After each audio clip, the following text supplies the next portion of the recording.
तो आज हम लोग करने जा रहे हैं class 10th ICSE English language और लिटरेचर का बुक रिव्यू। तो इसमें आपको कुछ सजेशंस भी देंगे। तो सबसे पहले आता है लैंग्वेज की बुक, तो ये है टोटल इंग्लिश। तो स्कूल्स में मैक्सिमम टोटल इंग्लिश ही चलती है, बट लैंग्वेज की दो सबसे अच्छी बुक होती है, ग्रेन मार्टिन और होती है टोटल इंग्लिश। तो दोनों का डिफरेंस बताएंगे कौन किस चीज़ के लिए अच्छी है। पहले थोड़ा बुक्स दिखा देते कौन सी है। ये इंग्लिश की है, ये लिसनिंग एंड स्पीकिंग के लिए होती है। ये कभी काम नहीं आती, बट स्कूल के सेट के साथ मिलती है, तो आप इसे तुरंत जाकर वापस कर सकते हैं। कभी भी ये आज तक किसी के भी काम नहीं आई है। ये फालतू की होती है, 290 की। आप 290 ₹300 बचा सकते हैं, इसका कोई मतलब नहीं है, हम दिखा देंगे तभी आपको। ये है इंग्लिश लिटरेचर की बुक। इसमें आपको पोएम और स्टोरी दिया जाता है, कुछ पिक्चर कुछ क्वेश्चन नहीं होते, इसमें केवल स्टोरी दी है। और ये है लिटरेचर वर्कबुक, इसमें पोएम्स का एक्सप्लेनेशन और क्वेश्चन दिए भी, हम सबका डिटेल दिखाएंगे अभी। फिर आता है ये स्टोरी का है, ये इसमें स्टोरी का एक्सप्लेनेशन और क्वेश्चन होते हैं। फिर ये आता है मर्चेंट ऑफ वेनिस, इसमें भी आपको केवल लिखा रहता है और मीनिंग्स दी रहती है। और फिर ये आती है आपकी वर्कबुक, सेम थोड़ा सा एक्सप्लेनेशन दिया होता है और क्वेश्चंस होते हैं। चलिए अब वन बाय वन सफर करते हैं। सबसे पहले आ जाते हैं लैंग्वेज पे। तो ये आती है आपकी टोटल इंग्लिश। तो जो रेनिन मार्टिन होती है उसकी लैंग्वेज, अगर आपको लैंग्वेज सीखना है क्या होता है तब उसे ले सकते हो, बट अगर आप चाहते हैं कि बस हाँ मतलब ठीक ठाक आ जाए और प्रैक्टिस हो जाए तो आप टोटल इंग्लिश, क्योंकि इसमें अच्छे खासे प्रैक्टिस के लिए क्वेश्चन पेपर दिए होते हैं। जैसे आप देख सकते हैं पूरे 15 टेस्ट पेपर दिए हैं और नीचे और भी है ना। तो इसमें अच्छे खासे आपकी प्रैक्टिस रहेगी और चैप्टर बीच बीच में तो रहते ही हैं। तो अगर आपको प्रैक्टिस करना है तो आप टोटल इंग्लिश ले लीजिए। अगर आपको लैंग्वेज सीखना है तो आप रेनिन मार्टिन ले लीजिए, उसमें बहुत अच्छे सिखाया है। तो हम आपको कंटेंट को ओवरव्यू दे देते हैं। देखिए हर चैप्टर के बाद एक टेस्ट पेपर रहेगा और बीच में ईमेल और बाकी चीज़ें रहेंगी ही रहेंगी।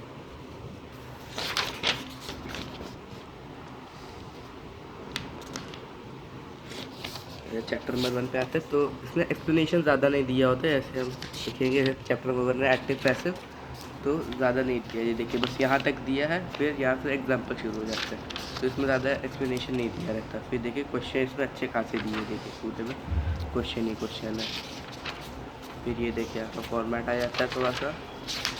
फिर देखिए टेस्ट पेपर 1 आ गया, तो आपको सब दिया रहेगा, तो इसमें आपकी प्रैक्टिस अच्छी खासी हो सकती है। फिर सबके आंसर दिए रहते हैं। फिर बाद में फिर चैप्टर नंबर 2 है, जैसे ये रहा एक पेज, फिर ये बस इतना। तो ये देखिए यहाँ पे क्वेश्चन चालू हो गए, तो इसमें ज़्यादा इन्फॉर्मेशन नहीं दिया रहता है, बट बुक अच्छी रहती है प्रैक्टिस करने के लिए।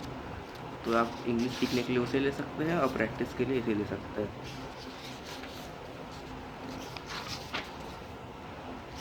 ऐसे ही आपको दिखा रहे हैं।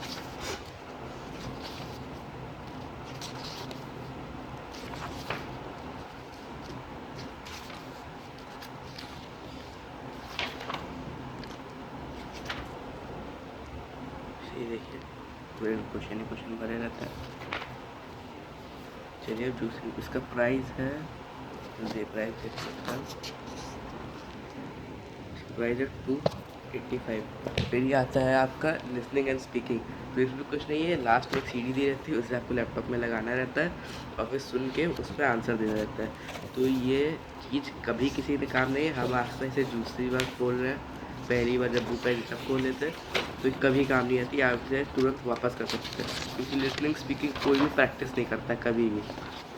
इसे आप वापस कर दीजिएगा तुरंत से तुरंत, इसमें कुछ नहीं है, बस ऐसे ही दिया रहेगा। सीडी सुनिए आप और ऐसे आंसर दीजिए, सब दिया रहेगा। ये देखिए आंसर दीजिए ऐसे करके।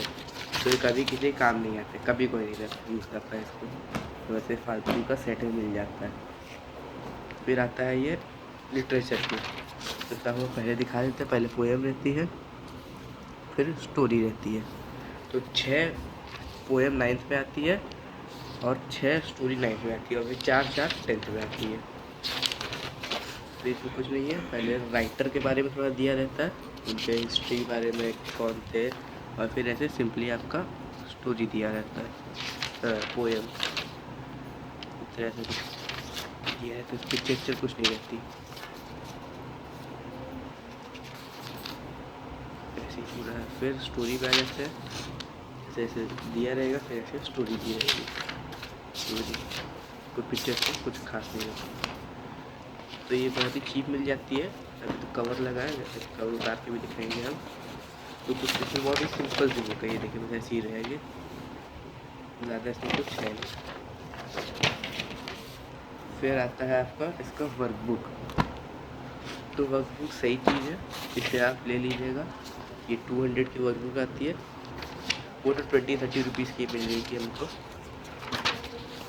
फिर जैसे जैसे चैप्टर शुरू होगा आपका, तो इसमें आपका पूरा एक्सप्लेनेशन दिया जाएगा अबाउट द पोएम, समरी दी थी, फिर जस्टिफिकेशन ऑफ द टाइटल, फिर एक एक पैरा का एक्सप्लेनेशन पूरा दिया रहता है, इसके बाद वर्ड मीनिंग उसमें दी रहती है, जैसे जो फ्रेजेस दिए रहते हैं, जैसे दिस फ्लैग ऑफ ब्रीफ, तो इन सब का दिया रहता है। फिर आपका critical appreciation of the poem, इस तरह पूरा ऐसे देखिए कितने सारे पॉइंट्स बने, पूरा ऐसे दिया है। तो इससे अगर फ़ायदा क्या होता है, इसे आपको लर्न नहीं करने बाद ऐसे रीड कर लीजिए, तो इनको आंसर लिखने में आपको बहुत ही मदद होती है। जैसे फॉर एग्जांपल लिखा द फ्लैग ऑफ ब्रीज, तो आप इसमें आंसर लिखते हैं flag of breeze mean the banner in the contempt, ऐसे पूरा आप पढ़िए से एकदम आंसर लिख सकते हैं, ताकि बोर्ड आपको अच्छे मार्क्स मिल सके। क्योंकि यहाँ पे आपका पॉइंट वाइज देखिए पूरा ऐसे लिखा है, तो आपको ज़्यादा मेहनत नहीं करनी पड़ेगी। आप इसे पढ़ लेंगे तो आप अच्छे से आंसर लिख सकते हैं। तो उसके बाद पूरा एक एक पैरा का क्वेश्चन दिए रहते हैं, फिर आखिर में कुछ हाई लेवल के क्वेश्चन दिए रहते हैं, जिससे मतलब आपकी अच्छी खासी प्रैक्टिस हो जाएगी। फिर इसी तरह आगे भी दिया रहेगा, बाकी चीज़ें सेम चीज़ ऐसी क्वेश्चन रहेगा, ऐसे पूरा रहेगा। इसमें कुछ और दिखाया नहीं कहीं, चलिए हम आगे दिखाते हैं। स्टोरी की भी 230 की है। इसमें आपका भी वैसे ही रहेगा, बस में थोड़ा सा चीज़ें अलग रहेगी, स्टोरी थोड़ी सी अलग रहती है। जैसे पहला आता है तो ऑथर के बारे में दिया रहेगा, चीफ सेटल के बारे में है, फिर अबाउट द स्टोरी बारे में रहेगा थोड़ा सा, फिर समरी पूरी रहेगी, इनकी स्पीच थी एक्चुअली में चीफ सेटल की, तो ऐसी समरी रहेगी।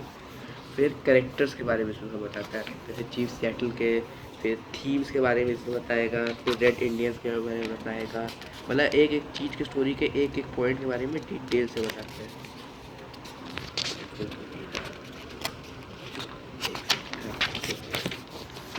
फिर जैसे वाइड मैन सुपर से एक एक पॉइंट के बारे में detail, difference between world wide and, तो इन दोनों बुक को आप जरूर लीजिए, क्योंकि इसमें आपको आंसर फ्रेमिंग का बहुत अच्छे से आइडिया मिल जाए कि एक एक पॉइंट जो उनकी स्पीच में था उन सब के बारे में इन्फोसिस दिया है पूरा। देखिए इतने सारे पॉइंट्स दिए हैं पूरे, फिर क्रिटिकल एप्रिसिएशन, ये देखिए पूरा इतना पेज ऐसे समझ लीजिए एक्सप्लेनेशन। तो अगर आप इसको लर्न नहीं कर रीड कर लेंगे तो आपका कितना बढ़िया से आंसर लिख दिया जाएगा। फिर एक ग्लॉसरी होती है जितने वर्ड का क्या मतलब था, फिर देखिए मतलब आपका आंसर बहुत बढ़िया फ्रेम हो जाएगा। फिर उसके बाद आता है क्वेश्चन, इसी तरह रहेंगे पूरा। फिर जैसे सेकंड चैप्टर आ जाता है तो ऑथर बारे में रहेगा, फिर अबाउट द स्टोरी, फिर समरी भी रहेगी, फिर देखिए फिर जस्टिफिकेशन ऑफ द टाइटल रहेगा, फिर जिस वहाँ पे जितने भी थीम्स थे, ऐसे वॉर के ऊपर पोएम थी, फैमिली एंड लव के ऊपर जो थीम्स थे उसके तीन चार ठो उनके ऊपर पूरा एक्सप्लेनेशन दिया है देखिए पूरा। फिर इसमें जितने कैरेक्टर थे, ओल्ड मैन था, ऑफिसर था, नरेटर था, पूरा उसके बारे में दिया है। फिर क्या स्टाइल थी ऑथर की वो दी है, ऐसे क्वेश्चन के लिए पूछ लेता है। फिर क्रिटिकल एप्रिसिएशन दिया है, देखिए पूरा इतना बड़ा अच्छा खासा लिखा है, कल से एक बार रीड कर लेंगे तो बढ़िया आंसर आ जाएगा। तो ऐसे ही बाकी में भी है, ये देखिए पूरा समरी दिया है पूरा, देखिए एक एक चीज़ है अमेरिकन के बारे में, और बाकी चीज़ें सेटिंग है, कैसे पोअर्टी थीम्स थी कैसी, एक एक पॉइंट के बारे में एक्सप्लेन है।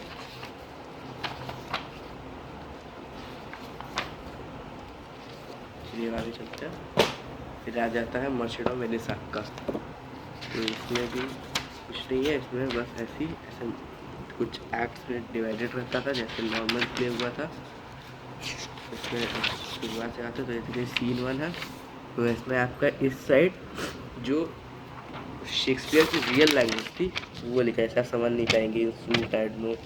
तो इधर से एक एक की मीनिंग दी रहती है, तो मीनिंग लर्न नहीं करनी रहती, तो समझ में आ जाता है। तो ये दोनों 9 तक दोनों के लिए सब सेम ही बुक रहती है सिवाय लैंग्वेज को छोड़कर। ऐसे ही पूरा दिया रहेगा, कोई इमेज उमेज नहीं रहती, ऐसे ही पूरा दिया रहेगा। मीनिंग अच्छी खासी दी रहती है, तो कंफ्यूजन कोई बात नहीं रहेगी। ऐसे एक एक चैप्टर में कई बार 100 पहुँच जाती है। जैसे देखो 169 सिर्फ एक एक्ट का, ये टोटल नहीं है, सिर्फ एक एक्ट का। मीनिंग कोई समस्या नहीं रहेगी। ये पर आ सकते हैं, इसकी वर्कबुक रहती है, इसकी वर्कबुक सेम रहेगी। इंट्रोडक्शन दिया जाता था, सीन 1 पे आ जाता है, फिर पूरा कैरेक्टर दिया है एक के बारे में।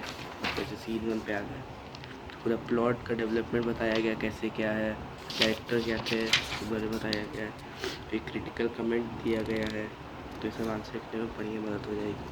सीन एट ए ग्लैंस, फिर फ्रेजेस के बारे में एक्सप्लेन करा गया है, कैसे क्या क्या मतलब था। फिर उसके बाद क्वेश्चन रहता है आपका पूरा,